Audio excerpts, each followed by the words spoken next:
Alright everyone, I am back. Let me check in with my retainers real quick here.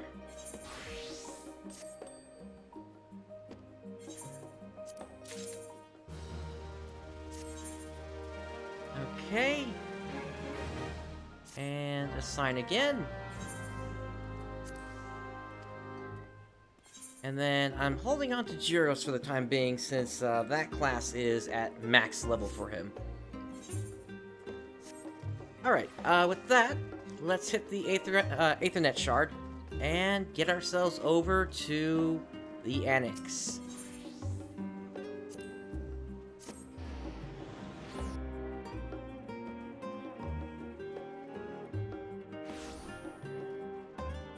Also, Emeraldine Ring of Fending? I'm sorry.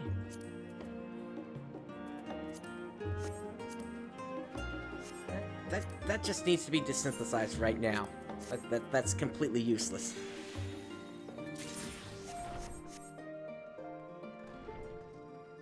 Alright, inside the main hall.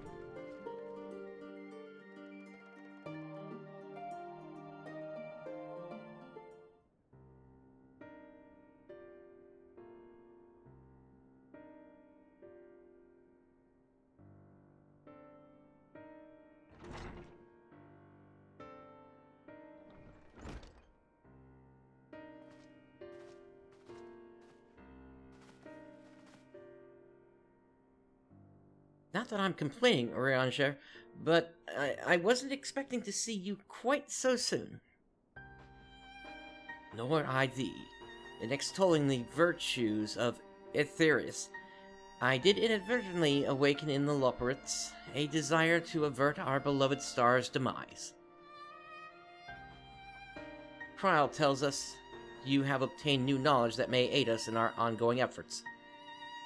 I've news to share regarding our study of the Ethereal Sea, but your findings are certain to be of greater interest, so I would rather hear them first. To what revelations did Hydaelyn's Elpis flower lead?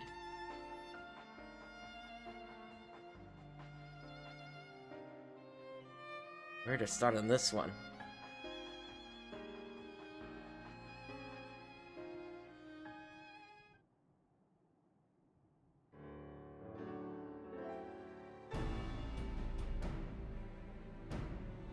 Then this dynamis is what drives the final days.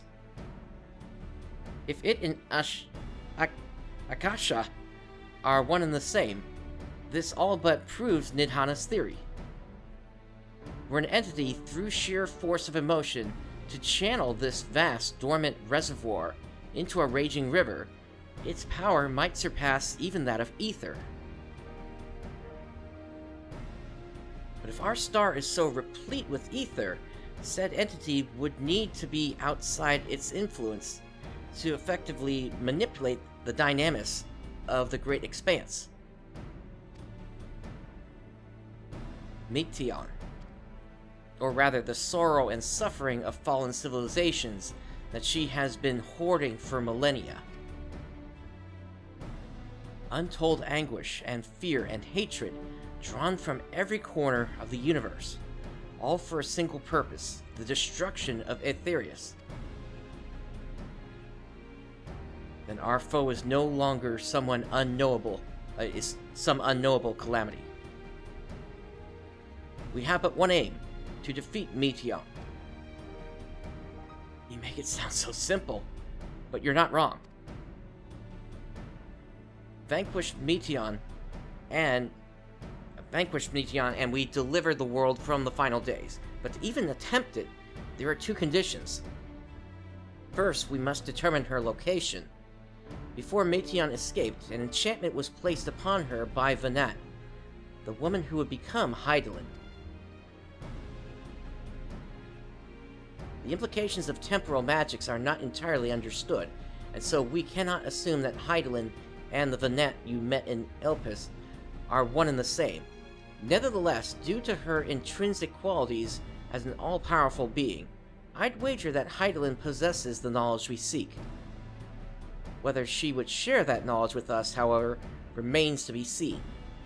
After all, she intends for us to flee Aetherius, not to stay. Do you suppose she has abandoned her pursuit of Meteion? The Venat I know would never give up.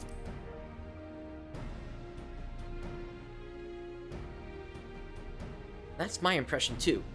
Otherwise, she wouldn't have used me as a conduit for her will, or provided clues such as the Elpis flower. I believe she has been waiting for mankind's answer to Hermes' question.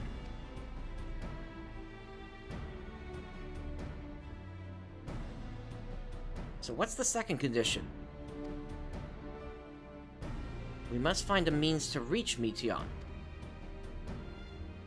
Naturally, our chosen method will depend entirely upon wheresoever she has made her nest.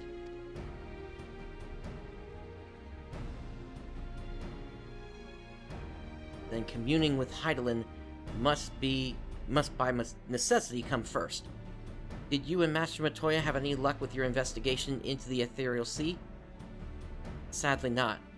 Though we enlisted the help of Arenvald and other Echo-blessed allies, we couldn't detect so much as a whisper from Hydaelyn, even from within the Antitower. Master Matoya is of the opinion that in the years since abandoning it, the Forum has found some other method of receiving instructions from Hydaelyn. If so, it would most likely come from some form of apparatus for observing the Ethereal Sea, built closer to home.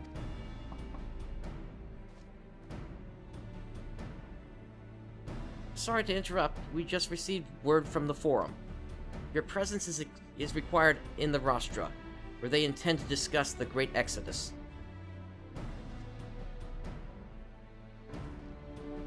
And Father was able to persuade them. They're finally taking us seriously. Let's see what they have to say.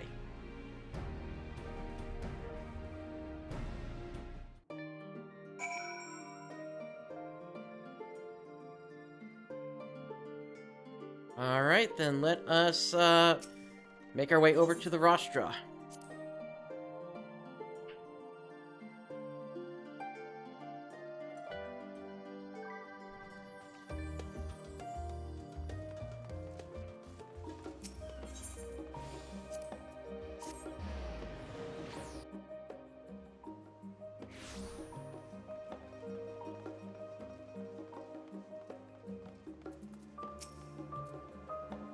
The Forum is in session, and as such, the Rostra is closed to visitors.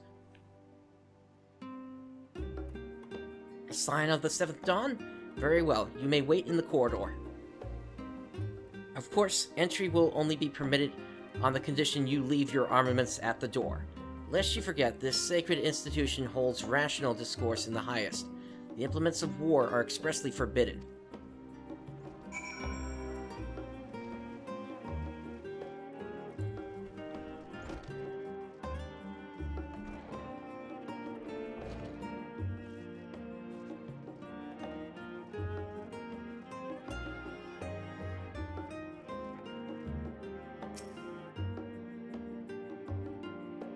Funny place to have the destination as.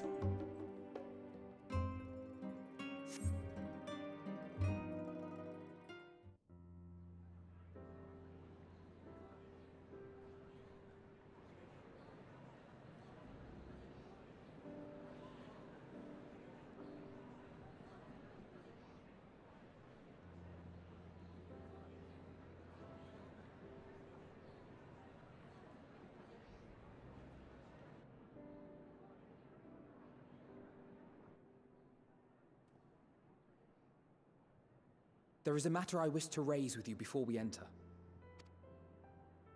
We are here to listen and to learn. But if the Forum's plans are more or less what I expect, then I should like to make a proposal that will serve our ends. By your leave, of course.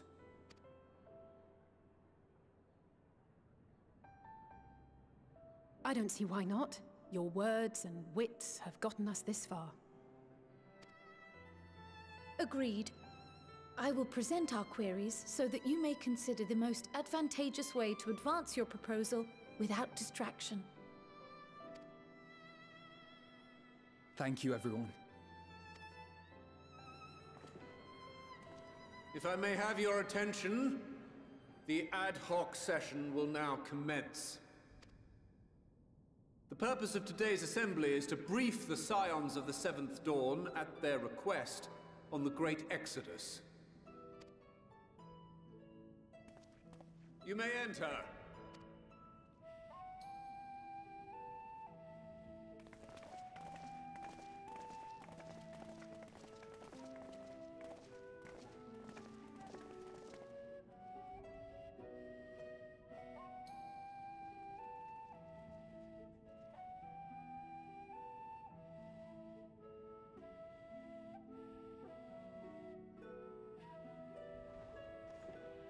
On behalf of the Forum, I commend your heroic actions on the Magna Glacies.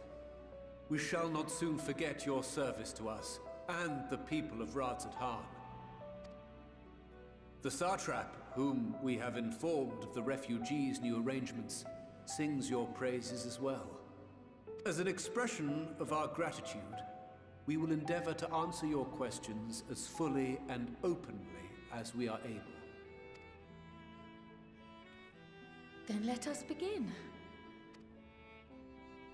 First, it is the Forum's objective to ferry the life and knowledge of this star to the moon. Am I correct? You are. It is for this purpose that Hydaelyn has labored these many long years. We have collected biological samples and scientific records from across the star.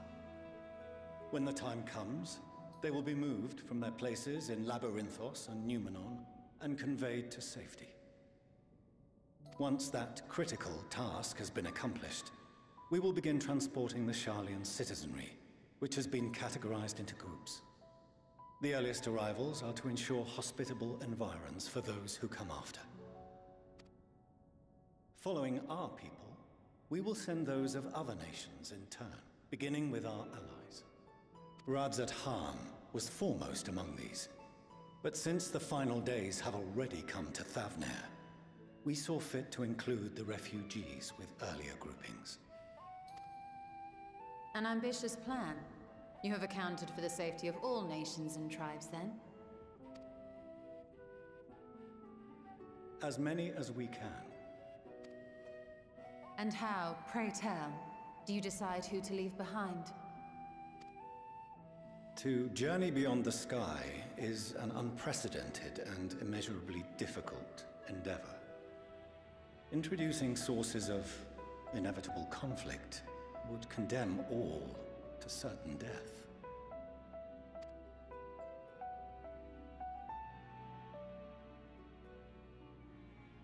Questions as to the validity of that approach aside, are your plans proceeding apace? We're under the impression that your primary means of celestial transportation is incomplete.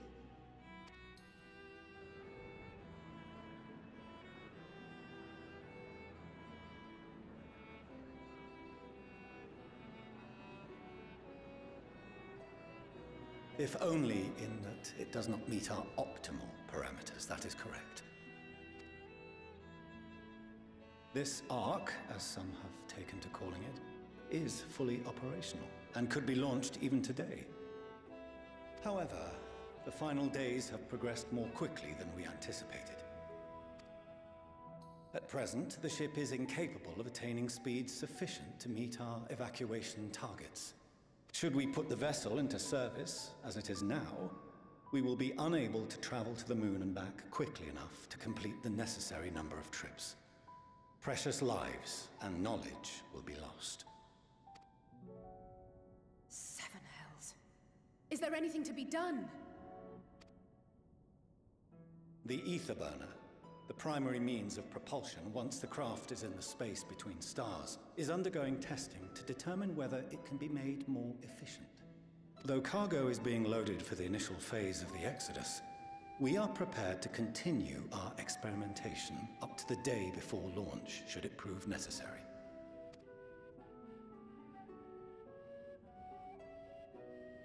What if the scions were to solve your problem?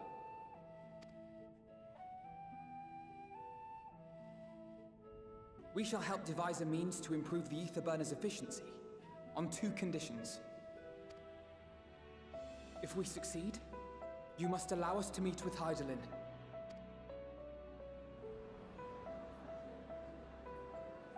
'Twas simple enough to deduce. You have a Concord, and so you would never have abandoned the anti-tower had you no other means of communication. One far more convenient, I suspect.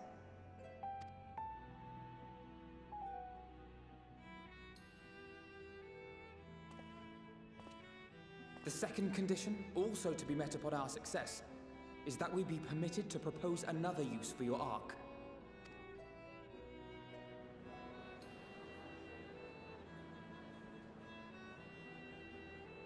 We would be at liberty to refuse this proposal. Of course. If we cannot prove its merit to the 99 here, who are we to stake on it the lives of all peoples of this star?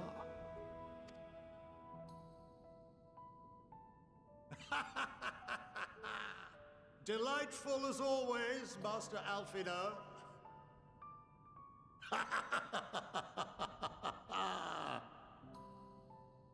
Oh, we couldn't have asked for a finer plan.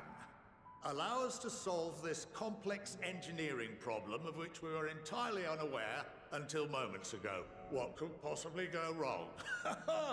The satire writes itself. Yeah, that's kind of how things often work with this group, doesn't it?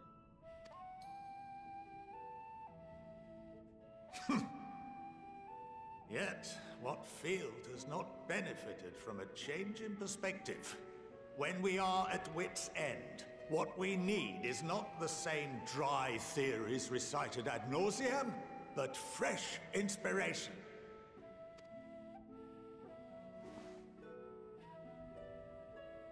I, for one, have faith in my erstwhile students to provide it, and I find their terms to be perfectly acceptable.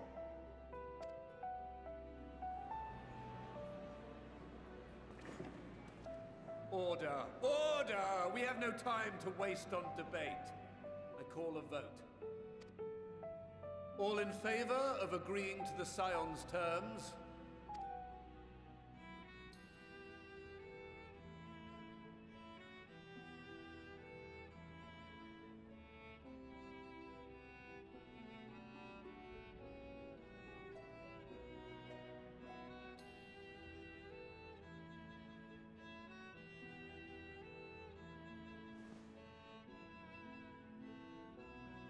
"71 in favor, 28 against. The ayes have it. Fortunaud, as the architect of this project, you are the best candidate to show them its current state. And bear in mind that regardless of your personal misgivings, this is the will of the Forum.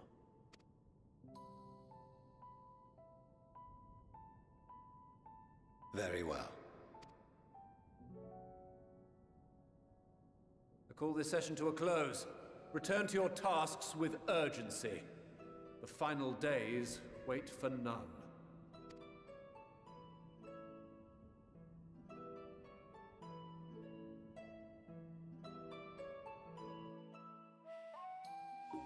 So basically, we just became tech support.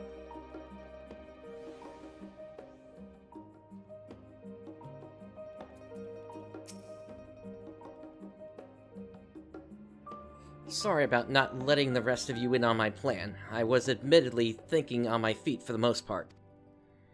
But since we require both a means of communing with Hydaelyn and reaching Meteo, in the spur of the moment, I saw involving ourselves with the completion of the Ark as a way to work towards both objectives simultaneously.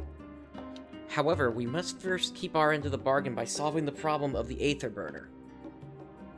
I'd like to think it is not a challenge beyond our combined expertise, or at least the expertise of our extended circle of associates. Sit in here already, please! It Might behoove us to learn how an aether burner actually works before we attempt to improve it, though.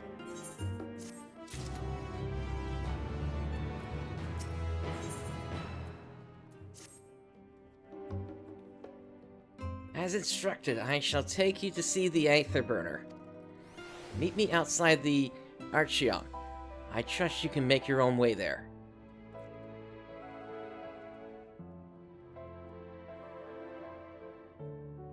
So, the Ark is being built in Labyrinthos. Hardly surprising. Where else could they conceal such a massive undertaking?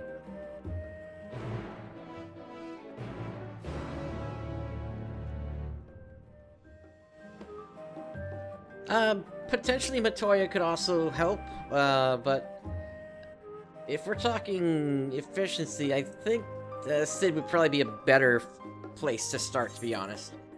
Let's see, where are we headed? Ah, over here.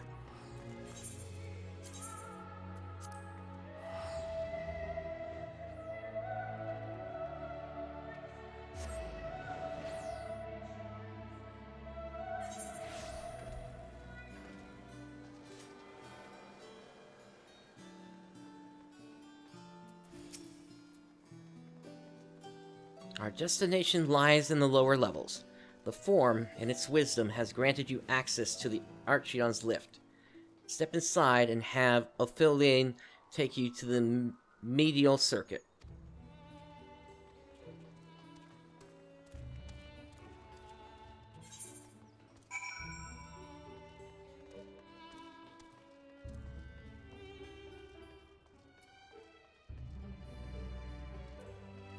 Again, I suppose it's simply possible that the parts we're gonna need are just gonna be inside somewhere on a beast. Alright, let's take the lift down.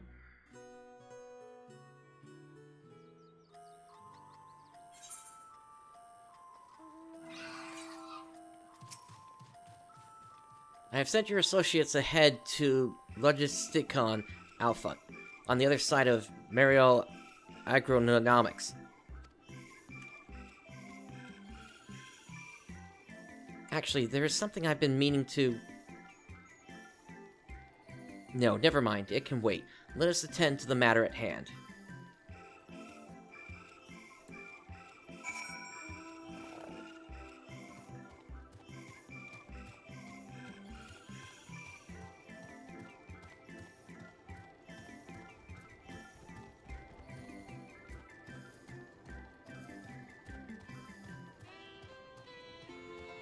All the way to the south. Alright. Oh hey, hunt target.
Alright, I'll give a hand here real quick.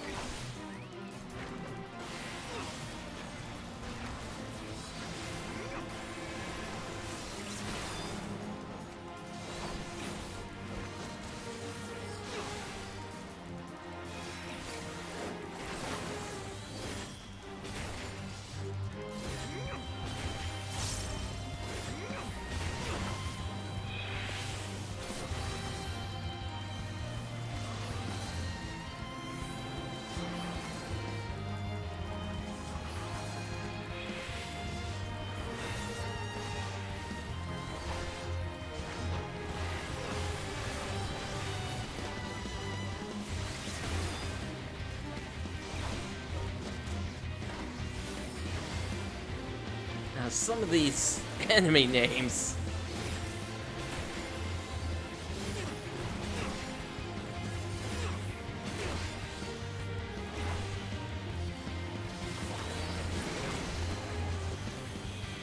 Alright, I'm gonna back away for a moment.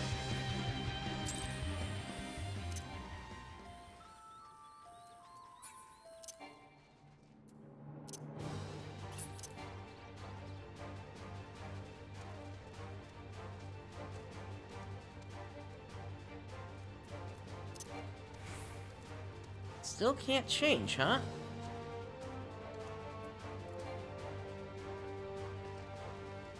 My goodness, how far away do I have to be? Apparently the thing came after me.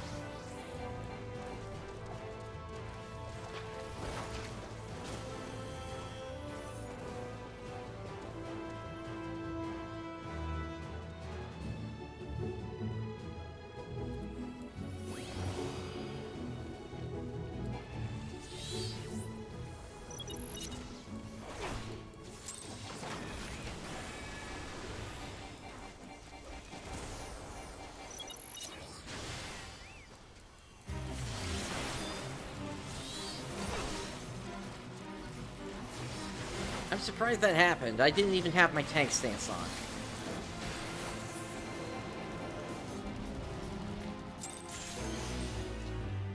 Oh well.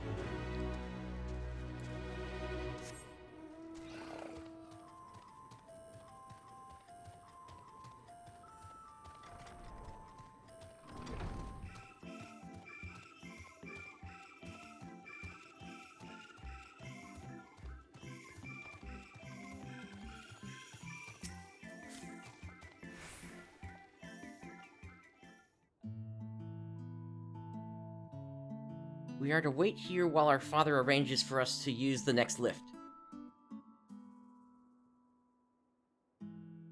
Here, being Logisticon Alpha, where the atmospheric conditions of Labyrinthos are regulated. Water is drawn from underground and dispersed as vapor, stimulating the formation of artificial clouds and rain. By manipulating the temperature and air circulation, they are able to create the ideal environment for the growth and preservation of the biological samples kept here. Hold on, how do you know so much about it? Why, Father brought me here as a child. What? And left me behind? Actually, you're the one who left me behind when you went off somewhere with Grandfather. The night before, I had been asking Father how clouds are made, so he decided to show me. It was fascinating. I peppered him with questions the entire time. 'Tis all too easy to take for granted the many interweaving aspects of the natural world, to grow inward to the wondrous. But having gained an understanding of the complex mechanisms employed by the Labyrinthos in recreating a similar environment, I have come to view such processes in a new light. The subterranean gardens of Labyrinthos, the lunar prison forged to contain the ancient Zodiac, the habitations built for all mankind neath the moon's surface, each unique, yet undeniably similar. 'Tis no mere coincidence.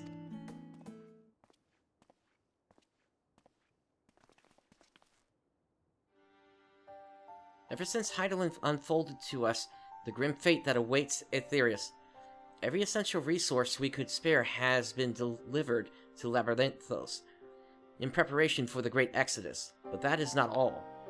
It is also a testing ground for the technologies that will allow us to settle on distant stars. Though the Labyrinthos have endeavored to make the moon inhabitable, that is not our final destination.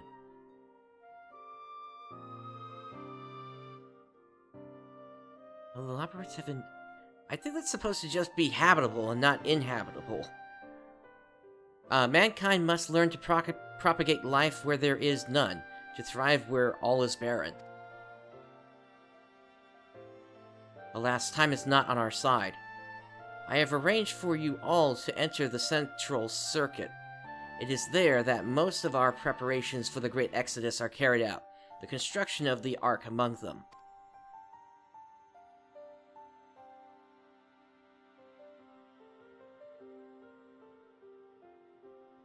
Maybe it is inhabitable. I don't know. My brain is apparently getting stuck on that one for some reason. Though our plans have been made public, access remains highly restricted. You, however, will not be subject to said restrictions, and will have free reign to come and go as you please. Such was the will of the Forum, after all. We will prove ourselves worthy of their trust. Your trust.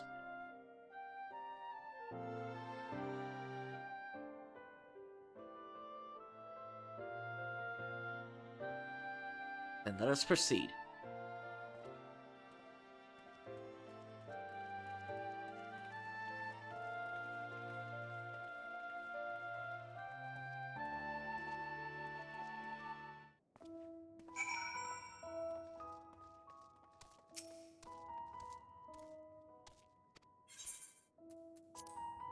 Down we go.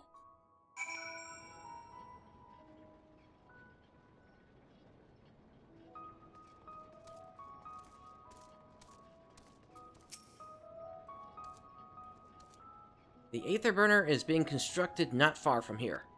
Overseeing the work is Koko Dankol, after whom the forge is named. Once the necessary introductions have been made, I shall leave you with him to discuss the particulars. This way.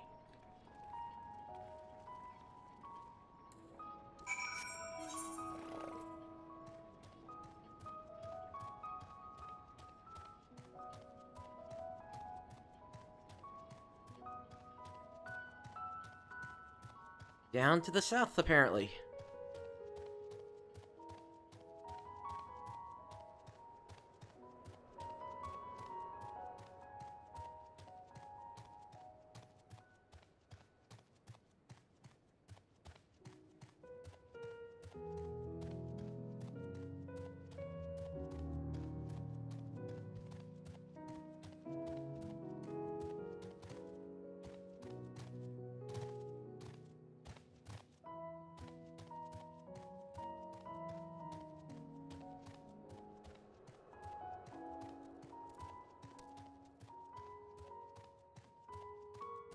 Here we are.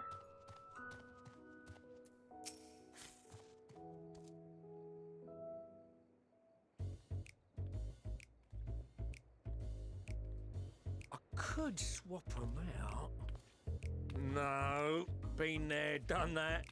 Damn near lost my eyebrows. Think, Coco, think!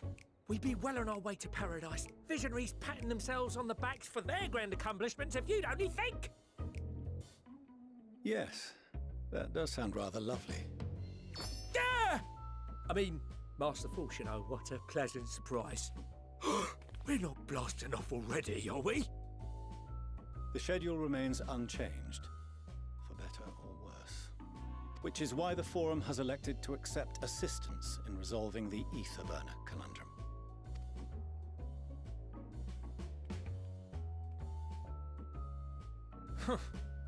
Not seen you lot down here before. There are Archons among their number, but engineering is not their expertise.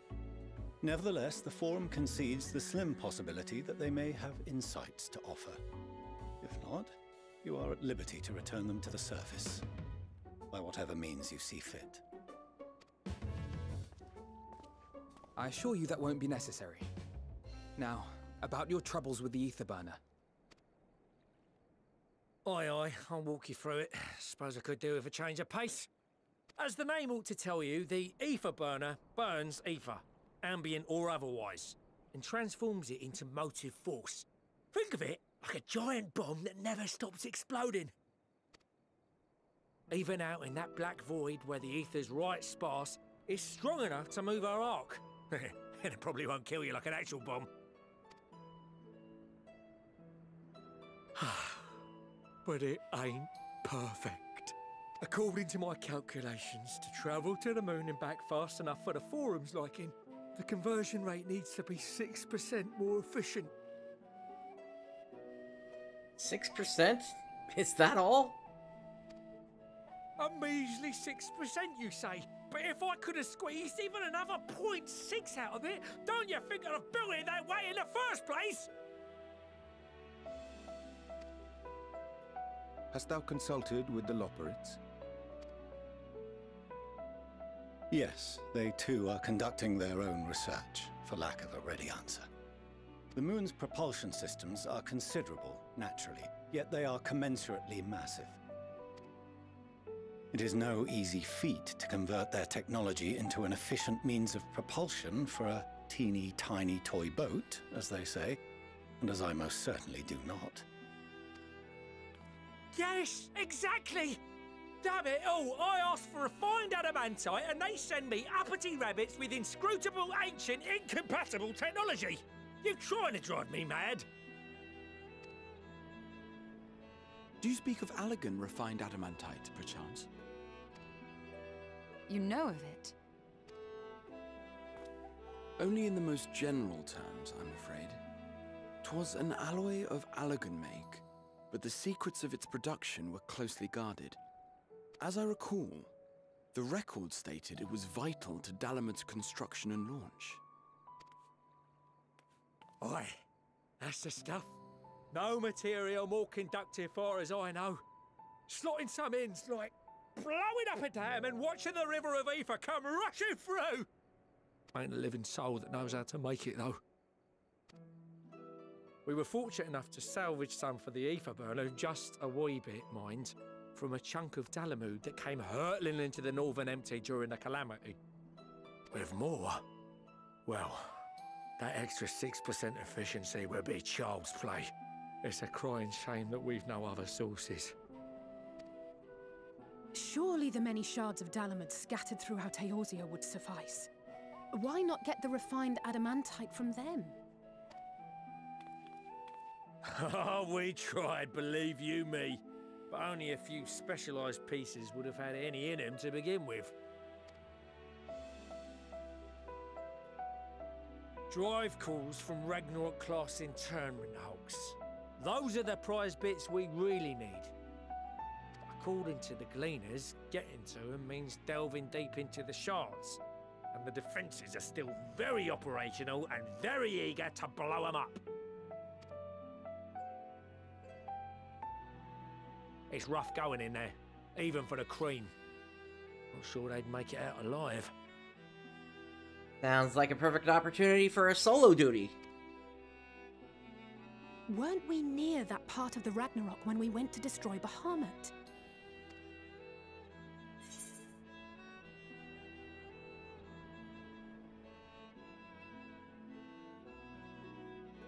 The White Raven's ghost, it haunts me.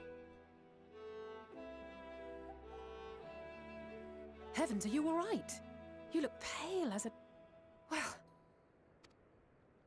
Best put that battle from your mind for now. Deep breaths. That's it.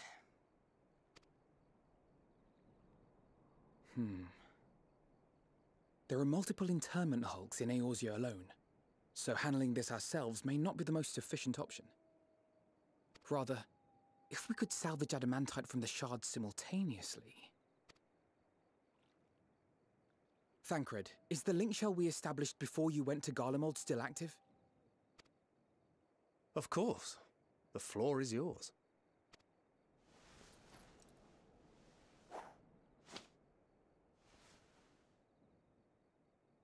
What's all this?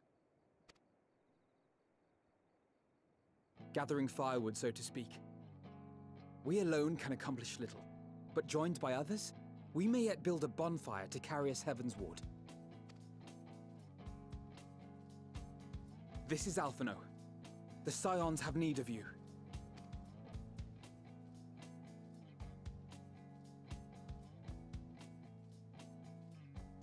Understood.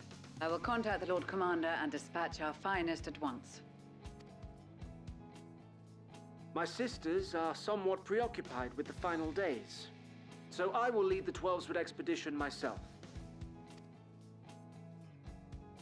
Are you aware of any other sources of refined adamantite?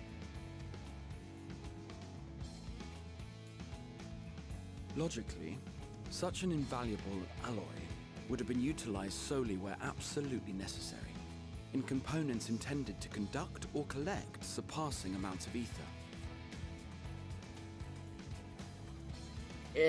Based on this, Sid may not be needed if all they need is just fuel.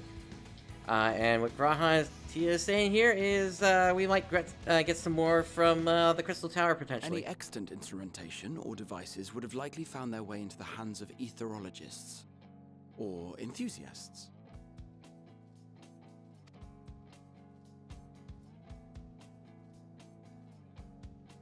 Magical artifacts of Allagan design? The Eastern Alliance will send word to one and all. Are there other ways we may offer aid? No shards of the Lesser Moon scar our soil, but our stake in this cause is no less for it.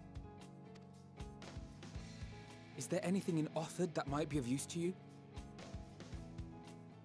This sort of has the feeling of when we were back on the first and we were building that giant talus. What did you say? Oh, you got friends in far places, lad. Anyway, if you're offering, I wouldn't say no to one of those Far Eastern sacred relics. Some of them could hold enough ether to summon a whole damn primal. Combine a source like that with the ether burner, and 3, 2, 1, kaboom! I gather you heard his explosive enthusiasm. Might you secure us a suitable relic? It shall be done. I know little of machines, but I promise we will do our utmost to gather the materials you need to finish your starship.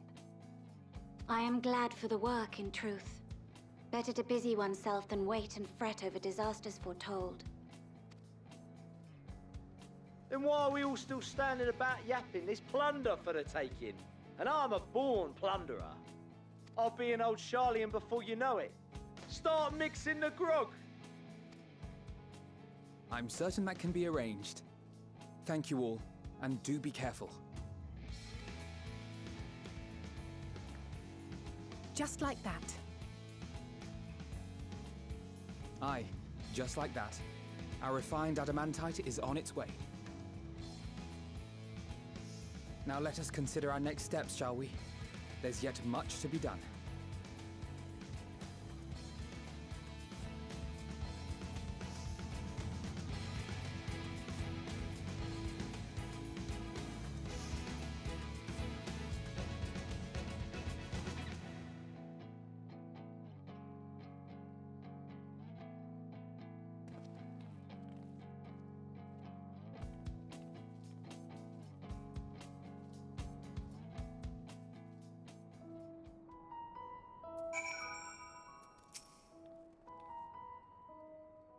It's times like these we're reminded of how famous or infamous Alphinaud has become. Who'd have thought he could achieve so much with a single Link Pearl conversation? As we're expecting rather a lot of visitors in the near future, I'd best return to the surface and inform the relevant parties. I also have a contact of my own that might be worth a try. Oh, and who might that be? That's for me to know and you to find out. And on that note, I leave matters here in your capable hands. Best of luck!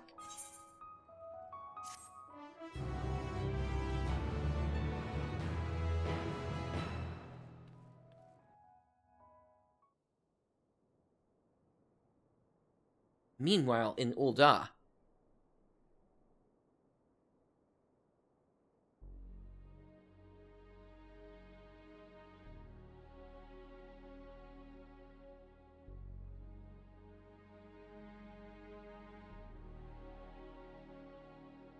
our course of action is clear. We must harvest refined adamantite from the shards of Dalamud and procure arcane relics of Allagan make. Summon the best and brightest of our immortal flames and form an expeditionary party at once. Call upon the Sultan Sworn and Brass Blades for support as you must. Papashan, send word to the guilds. We will require the expertise of master artisans if we are to have any hope of identifying and recovering these elusive materials. Viergeist, we have need of your stone torches. They are to assist the immortal flames in scouring the ruins and to help secure the surrounding areas. I trust I can count on your support. As commander of the Stone Torches, my son Zimberk will personally see it done.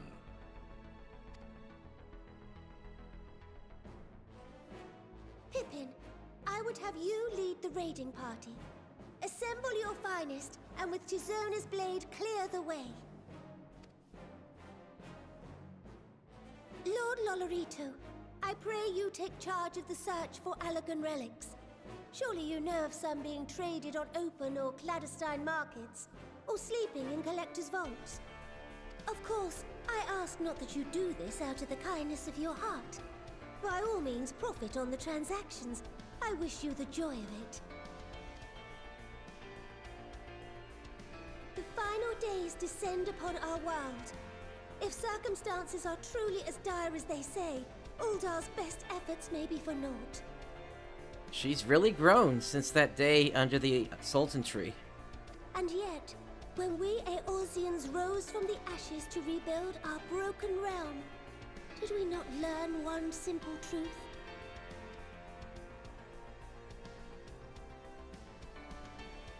That which seems all but impossible to overcome alone may yet be possible if we stand together.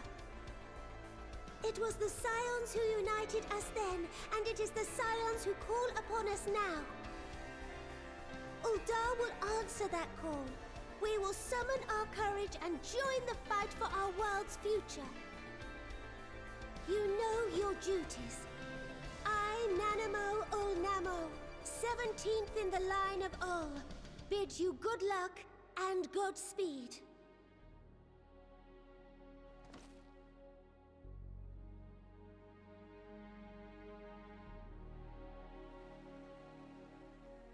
Indeed.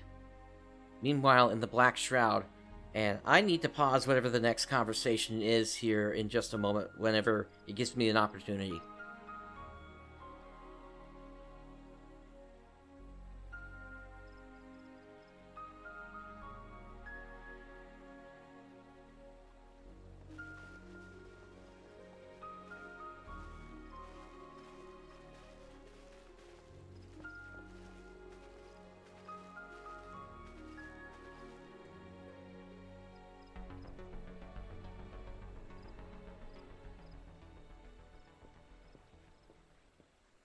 We fielded a goodly number, but our ranks are heavy with healers, and an abundance of restorative magics will be of little help in destroying Dalamud's defenses. Alright, so just a thought here, and I wish I had made this connection about an hour or so ago. Earlier in the MSQ, there was a question of what caused people in Eorzea to forget the 5 years after Dalamud fell. And we just learned about an hour or so ago that there was there's actually a device that can make people forget things like that. And I'm wondering if maybe that thing is actually in Carteneau somewhere, and somebody activated it to make everybody forget. It's a weird thought, but you know, I have to bring it up because it just snapped in my mind that, wait, something, what? Yeah. So, thought over, let's get back to this, but I just wanted to bring that out. Still, it has ever been thus with Gridania. We must steel ourselves for a protracted engagement.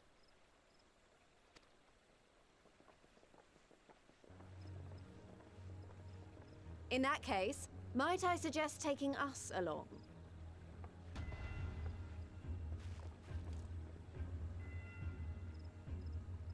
Commander Hext, what are you doing here? None of the shards in Girabania are big enough to hold an internment hulk. So we said to ourselves, why not lend our neighbors a hand? We thought you might be short on people with a talent for breaking things. While it pains me to admit it, you are right. Our deficiency so plain to see.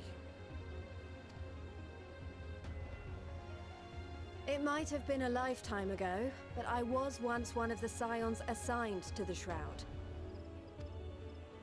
I know this forest well. I know your people. And I know we will be stronger if we fight this fight together.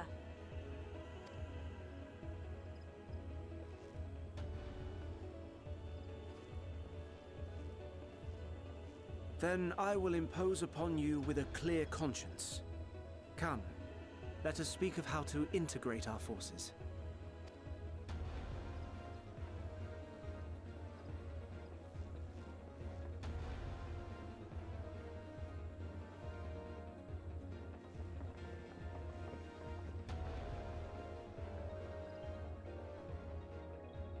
I won't let it all be for nothing. I promise you, Papalimo.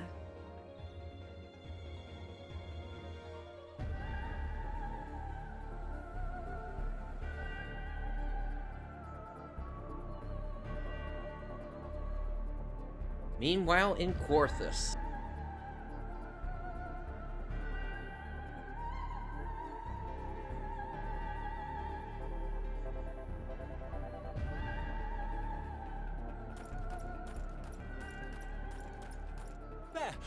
There you are! We've no time to waste, brother. Everyone has already... Ah.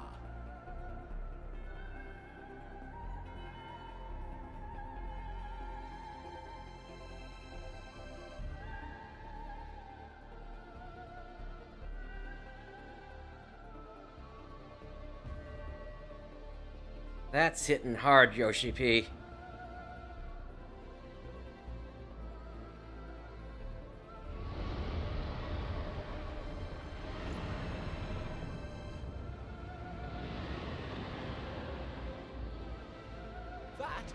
That was a roar!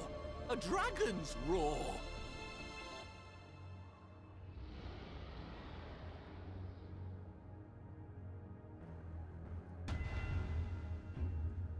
Not a big deal.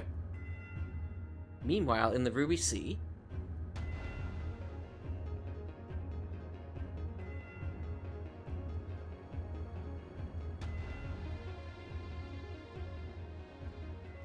And so, in summation, the Eastern Alliance, as well as the Honourable Lord Lolorito himself, reached out to me for assistance in procuring these treasures of the divine, and I, in turn, do beseech the Confederacy for aid.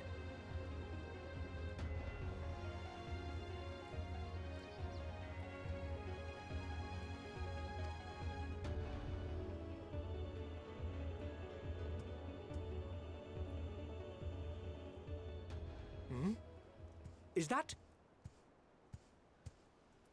Hancock? What a surprise this is. And a fortuitous one at that.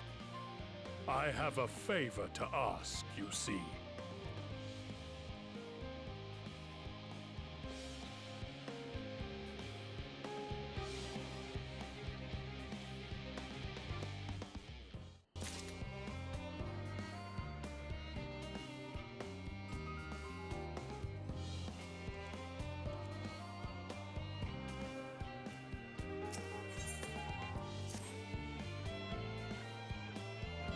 Though our friends are searching for refined adamantine and sacred relics, we will only know if they meet your requirements once they have arrived.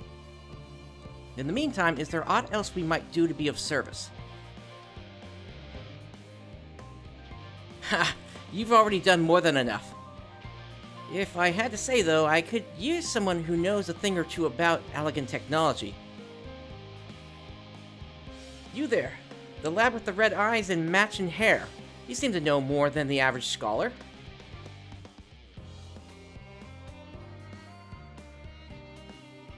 Ha! If only Master Kokol knew how right he was. While he and Graha establish a rapport, why don't we help with preparations for the Great Exodus? Indeed, this would mean going above and beyond the terms of our arrangement, but I propose this not to curry favor. As confident as I am that we will succeed, we must be ready for every eventuality. This would also be an opportunity to familiarize ourselves with the logistics of traversing the Great Expanse. And if nothing else, it beats twiddling our thumbs while we wait for the adamantite.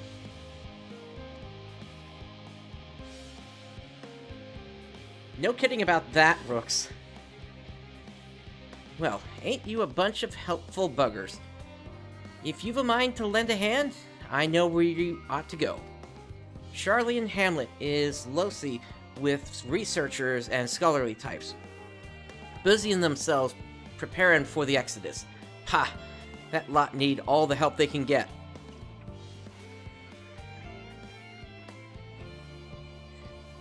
Yeah, actually they did call the thing an arc, didn't they? And Rooks, I'd say it's very possible, given that Yoshi P and Dragon Sakai are friends. Well then, off we go.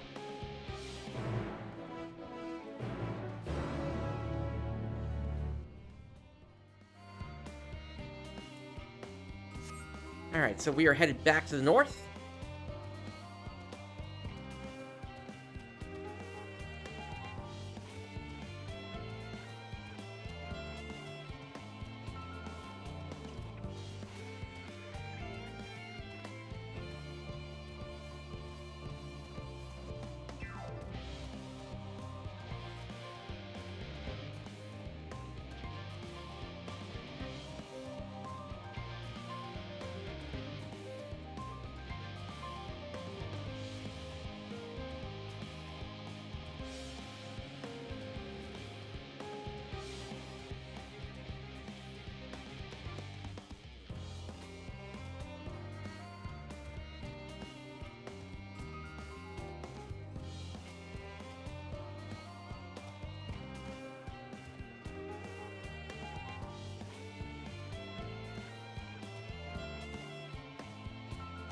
Just about there.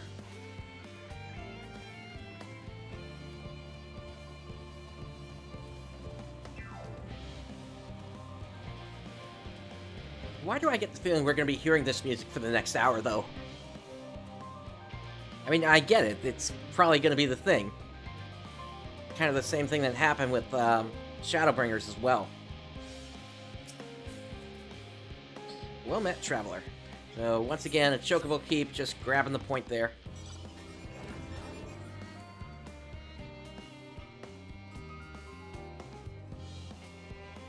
Let's hit up the Aetheryte.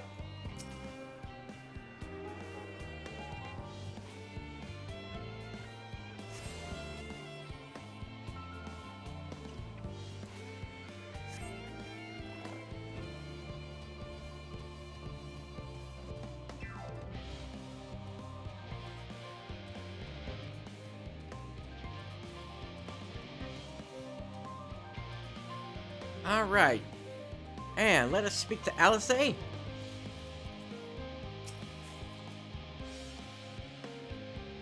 what I can tell, a lot of people actually live down here. I don't know how much help we can offer, but I dare say they'll benefit some of that, from some of that fresh inspiration Scholar Monteshang mentioned. Let's start by asking around. Ideally, without getting in anyone's way. Let's meet by the Aetheryte once our work is done. Ah, okay.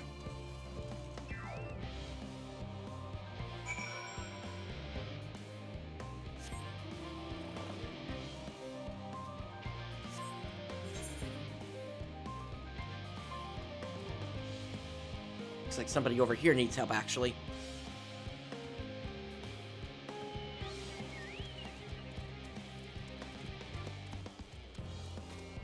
Here we go.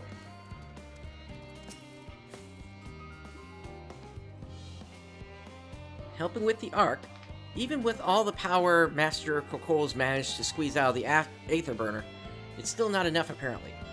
And now I hear the final days have arrived. Horrible creatures running rampant all over. If only we'd begun the Exodus sooner.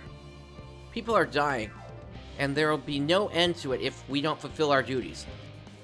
But we will. We've spent years preparing for this moment. Believe in the plan, and all will be well.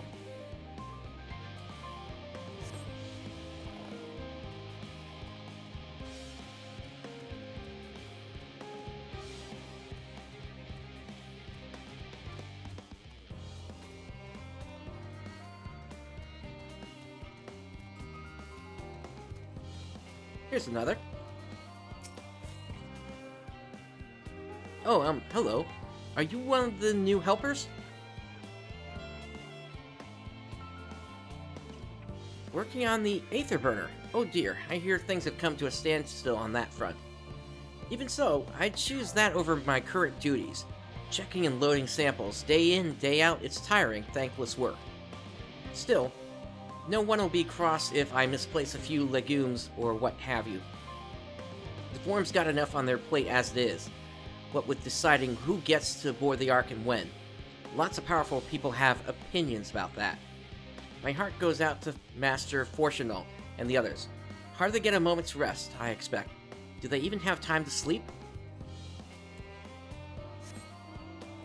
Alright, and there's supposed to be one more around here somewhere.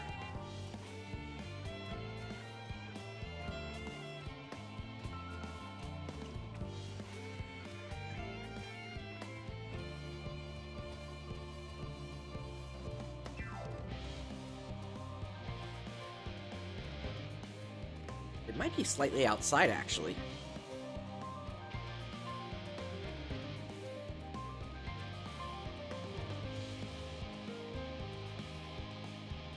Nope, don't see anyone.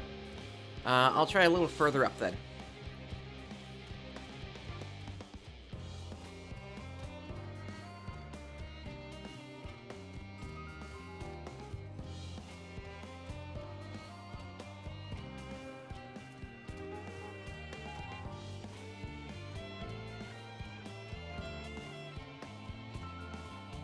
Here we are.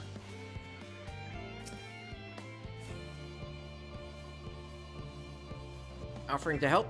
That's very kind, but I should be able to organize the rest of the documents myself. It's mostly lists of things we need once we arrive on the moon, and then whichever star we choose as our new home. My duties largely concern the maintenance of living conditions, so I'll be a lot busier after we depart. I hear that our lunar collaborators have come down to assist in our efforts. I'm looking forward to finally meeting them in person, after having communicated with them in such a limited capacity thus far. To be perfectly honest, I've not even the slightest idea what they look like. I do hope they're not enormous, looming giants. Why, I would much prefer something small and fluffy, like a beheaded rabbit that ran by. You're gonna be very happy then.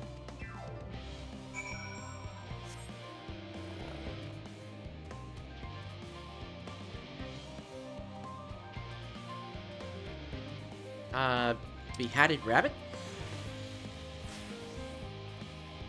Ah, Living Way is here.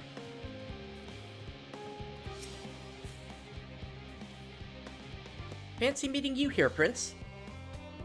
Our friends in the forum brought us to see their teeny tiny toy boat, which was quite impressive considering they didn't use any creation magics. What we're really interested in is Aetherius itself, though we now find ourselves in a sort of funny underground miniaturized version of it.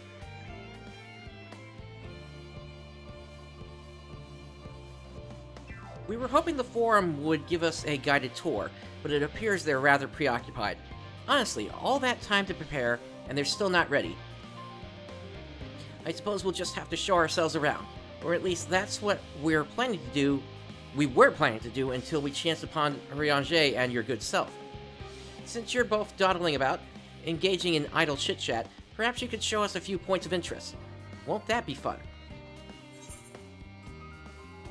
Yeah, I would agree. She definitely did seem to know what she was doing.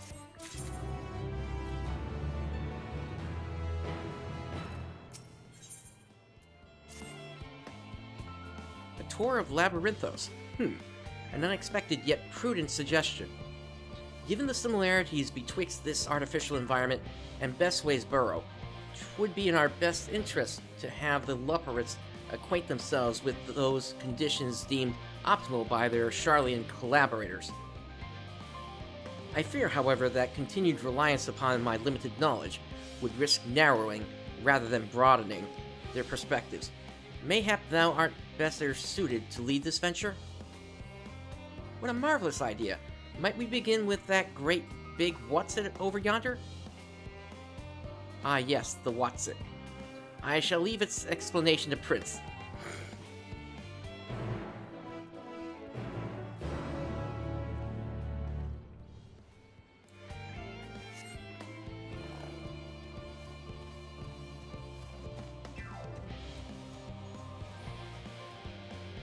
You talking about that, Watson?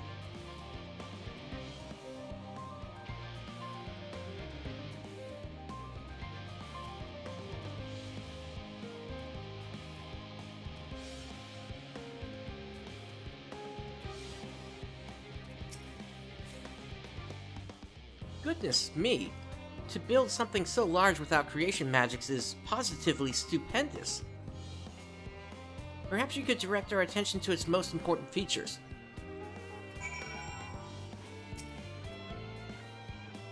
Alright, we're using the camera, or we're using the mouse here.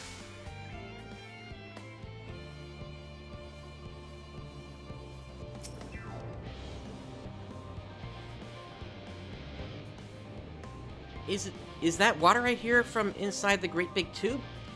It must be because of those cogs and that gigantic wheel at the top. Oh, I see. That's how they draw the water up. There's probably some sort of spiral-shaped mechanism inside it, too.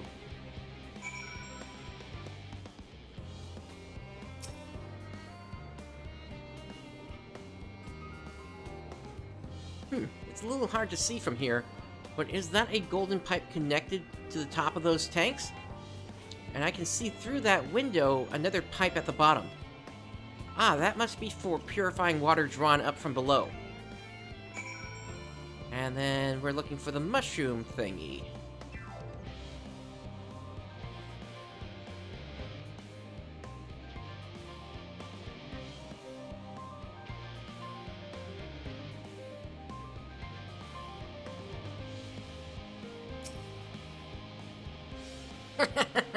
You spotted an ambystoma, an especially lively one at that.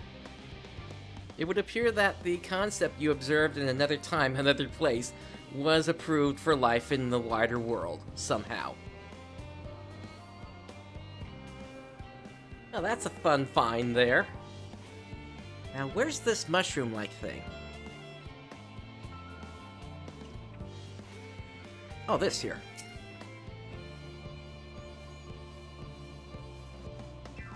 That looks like the trees in Greatest Ensvale. Hold on, that's a bit of a strange shape. It's thin at the bottom, but big and round at the top. Quite tall for something so unbalanced, too. Now it makes sense, that's where they store the water.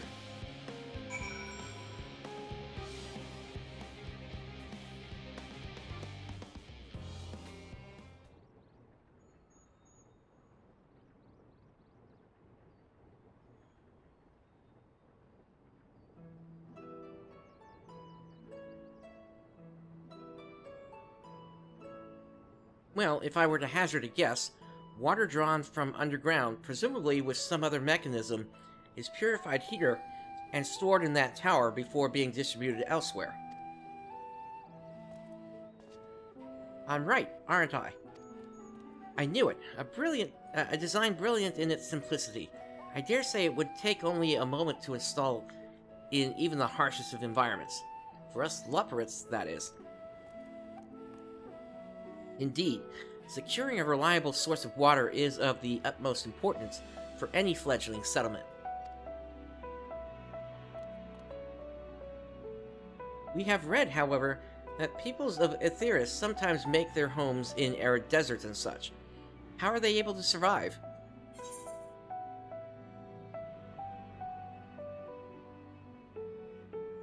Many settlements in Thanalan are built near an oasis.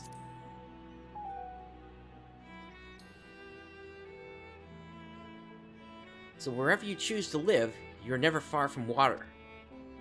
Oh dear. I worry we won't be able to procure the necessary amount. We can provide enough water to keep them from drying out completely, but it would appear they rely on it far more than we'd anticipated. A few adjustments may be in order, once we've calculated the average rate of consumption per individual. It may also be worth learning more about how exactly they obtain their water in the first place. Master Alphinaud spoke of the machinery responsible for that feat during our journey through Logisticon Alpha, did he not? Mayhap the Labyrinthos will share his appreciation for the engineering marvel. Oh yes, that sounds absolutely splendid. We must journey beyond the sanctuary of Charlian Hamlet. I shall lead the way. You mean we'll have to brave the untamed wilderness? A valid concern indeed. We could not help but notice that many dangerous-looking creatures with big nasty teeth lurking beyond the safe confines of this settlement. We were not escorted here by burly custodians. Or were we not escorted here? I dread to think what would have become of us. Regrettably, that to many a hungry predator with the aforementioned big nasty teeth, Labyrinthos may appear to be a potential and rather appetizing source of sustenance. Might I impose upon thee to assist in securing safe passage to Logisticon Alpha? For my part, I shall act as escort to Living Way and Cooking Way. I entrust Singing Way and Growing Way to thy care.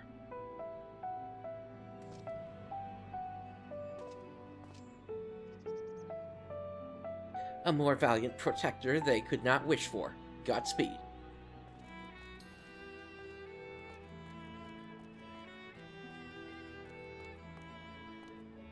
If it's all the same to you, I'd rather not be eaten by some horrid beastie. Come along, Growing Way, to the water extraction, what's it?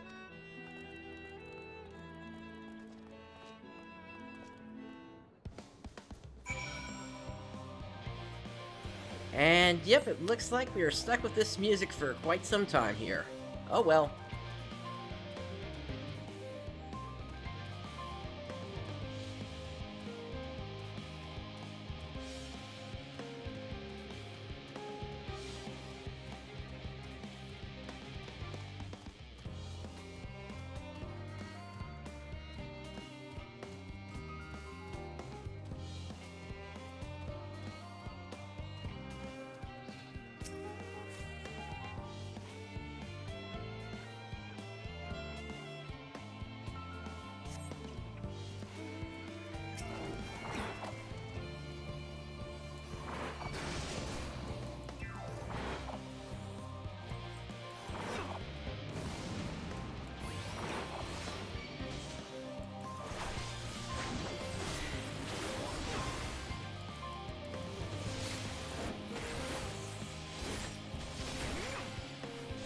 At least these are going to go down pretty quickly here. Let's get Hydrate out here.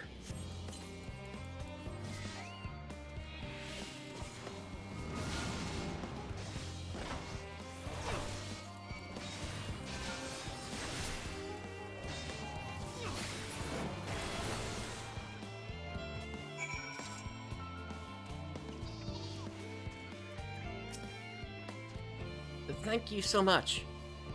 I really hope this water extraction Watson is worth these harrowing experiences. A part of the fun, some might say, but I'd rather not be burnt to a crisp if that's all the same to you.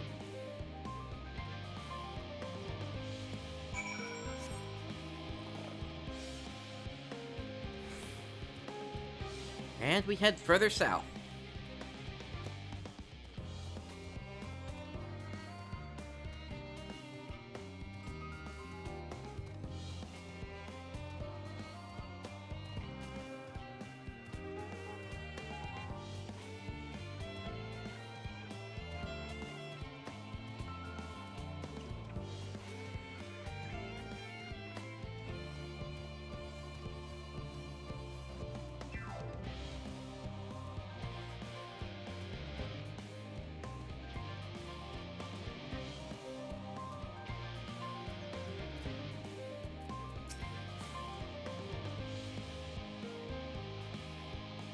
My friends, I bid you welcome to Logisticon Alpha. Our destination doth lie at the lift's top. Pray follow me.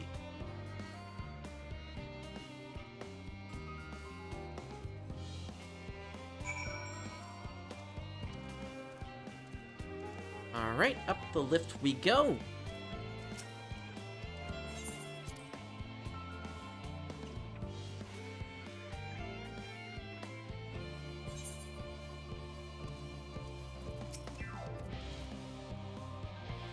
Marvelous, simply marvelous. So this is where the magic, or science rather, takes place. The perfect environment to sustain life artificially created. The knowledge we'll gain here will be essential when we start looking for new stars for your kind to inhabit. Apparently most of them don't even have air for you to breathe. You're all very lucky that Aetherius just so happens to provide everything you need to thrive. Or did mankind turn out the way they are because of the available resources, I wonder. Either way, it's nothing short of miraculous, and I can't wait to see more of it.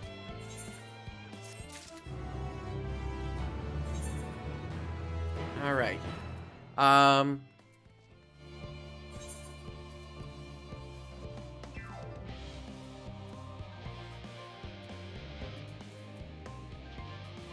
Yeah, I think I'm gonna go for the new gear here.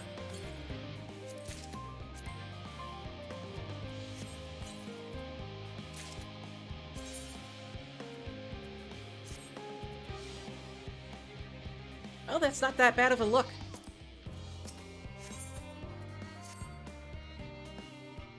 This is all very wonderful, I'm sure, but I was rather hoping to learn more about your nourishment provision facilities. In other words, where is the food? I believe both the knowledge and consumables you seek may be found at Muriel Agronomics. As I imagine, Singing Way and the others intended to study every conceivable facet of this apparatus, wouldst thou be so kind as to escort our visiting culinarian? Yes, that sounds much more interesting. Hopefully I'll be able to see firsthand some of the delicacies Urianger was telling me about. Even his incredibly vivid, if a bit too verbose, descriptions can't compare to sampling them myself. Not to mention, Aetherius will soon be no more, so I must learn all I can while there is still time. Do I not have a say in things, and we can't go visit that place that's on the harbor instead? Let us brook no further delay.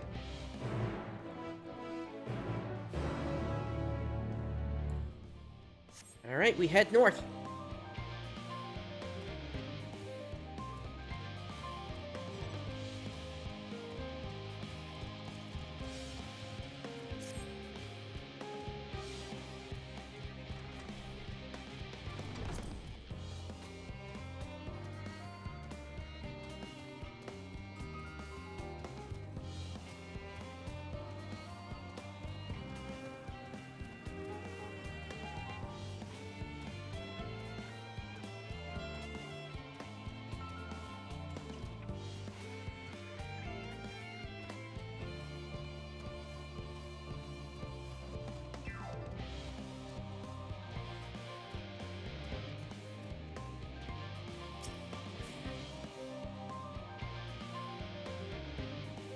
This is the place, yes?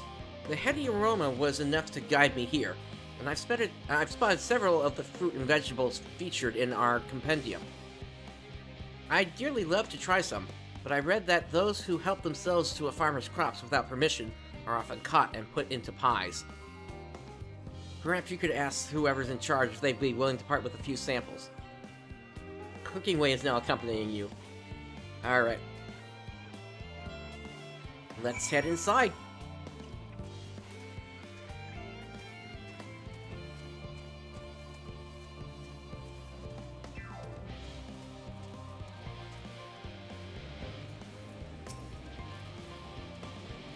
What a fine mess this is.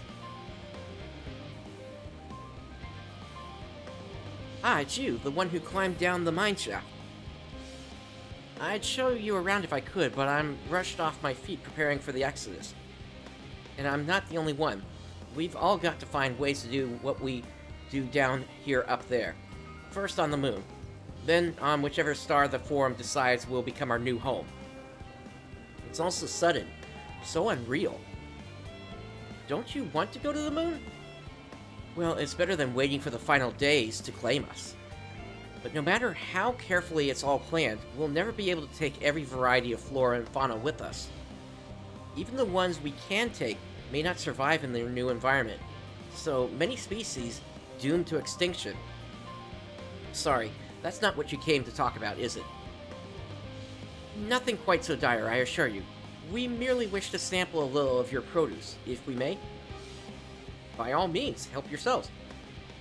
Much appreciated, my good fellow. So where to begin?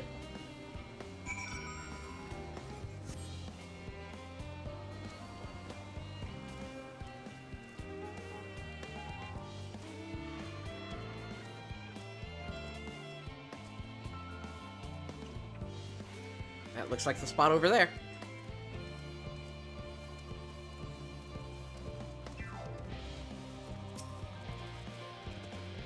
Oh, I know what these are. Grapes, yes? Let's see if they're as delicious as they look.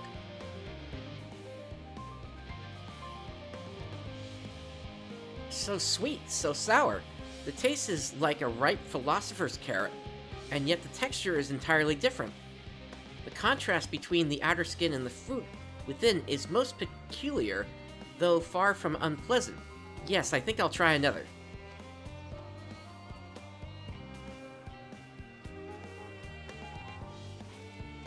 Well, that's certainly given me food for thought, though in as far less visceral manner than any philosopher's carrot. But tell me, what is your opinion of grapes?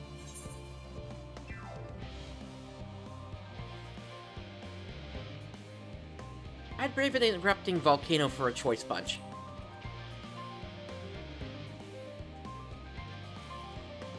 And Lord Samuel, no, I did not intend that, and thank you for letting me know. Yes, they are rather Moorish, aren't they? And from what I've read, quite versatile too. Something about people stepping on them to make intoxicating beverages, as I recall. Anyway, that's enough about grapes for the time being. On to the next treat. Oh, let me fix that. There we go.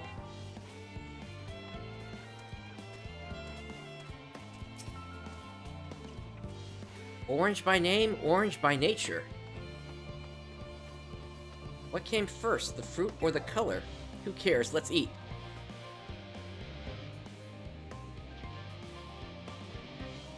Yes, that's... equal parts sweet and sour, as with the grapes, yet nothing alike. I may have to consult Urianger about expanding my vocabulary. I simply cannot find the words to describe it. Did he, by any chance, just bite into the rind? Perhaps what I'm looking for is... bitter, yeah. This is all very complicated, you know. So many flavors, so many choices. And each individual with their own personal preferences. Now I see why you all turned your noses up at the idea of eating nothing but carrots. Marvelous though they still are in my estimation, let no one say I said otherwise. Ah, but speaking of carrots, I've yet to sample any of the vegetables. Let's see what's in that field over there.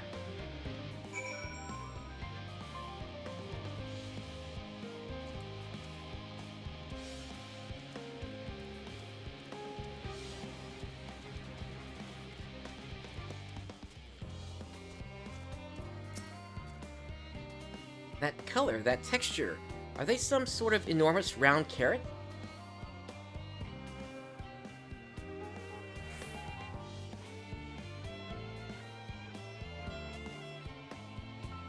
No. In any case, proper nomenclature is less of a concern than the taste.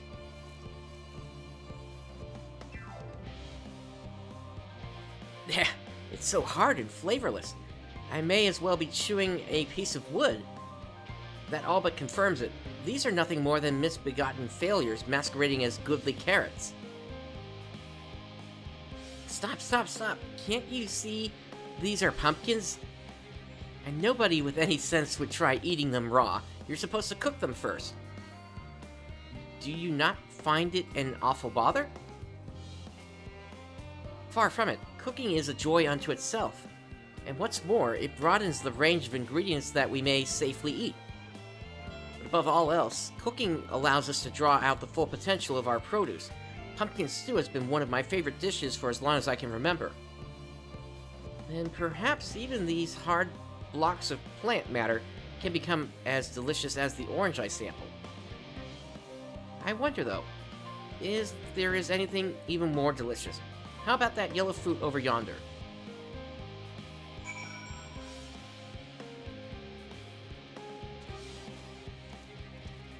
Oh, he's about to get lemons. Wow, what a wondrous fragrance. With luck, it'll have a flavor to match. As I've no idea how these are eaten, I'll just bite into it. My tongue, is this poison?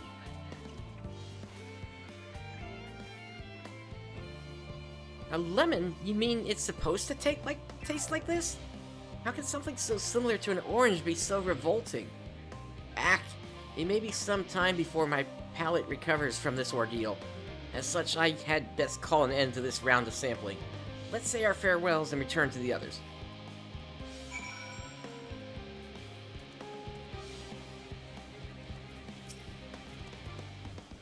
Finished, have you? I trust you found something to your liking.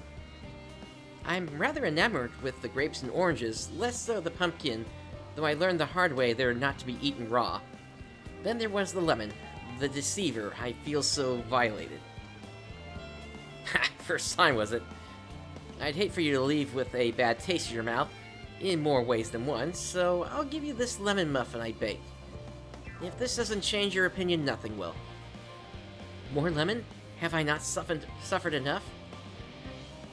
Nevertheless, it would be remiss of me to spurn this opportunity to... Oof, a bit of sick came up there. Learn more of your inscrutable ways.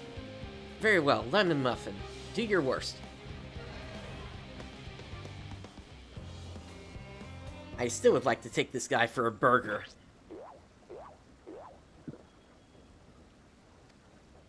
This is... delicious! Although I still detect a hint of lemon, it complements the sweetness of the dough to create a perfect harmony. I never would have guessed its vile bitterness could be utilized so elegantly. My good chap, this is simply breathtaking. See, we rarely use lemon in its natural state, but it has a starring role in all sorts of recipes, and the same is true for many other ingredients. It comes down to making the most of the resources at our disposal, and sometimes that can even be the difference between life and death. I know we won't be able to take every species with us. No doubt the Forum agonize over what's worth preserving, and what will be consigned to history. Hard choices, but make them we must if we're to survive. Such strength of will. Now I know what Hydaelyn sees in your kind.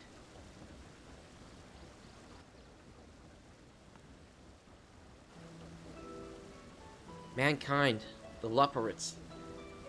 We were both born from the accumulated knowledge of the ancients.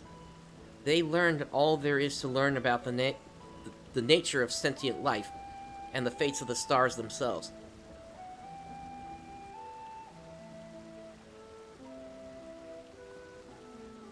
Once the civilization has fulfilled the basic requirements for survival, it will inevitably seek to eliminate all forms of negativity and achieve perfection. And therein lies its folly and its downfall. For perfection is an unattainable idea. 'Tis the paradox of the immaculate carrot. Yet civilizations since time immemorial have deemed the pursuit of perfection as progress. They pay no heed to the cost incurred in their futile quest, and all too often become the architects of their own demise, their dreams forever unfulfilled. What then is the alternative? The answer lies in knowing that our existence can never be perfect, to be consistent with what we have and make the most of it.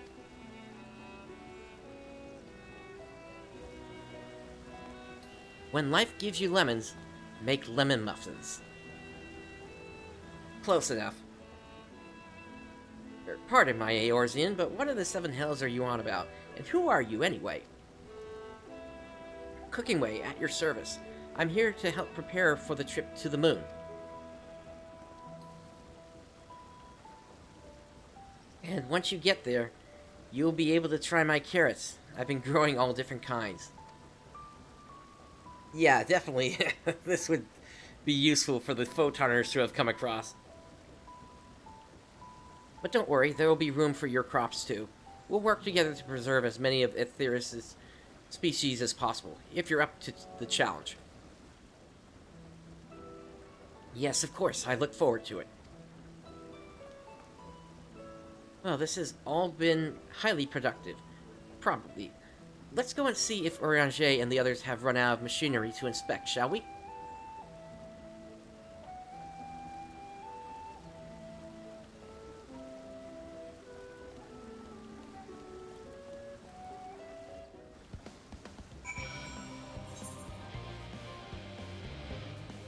Alright, we're headed down to the south again.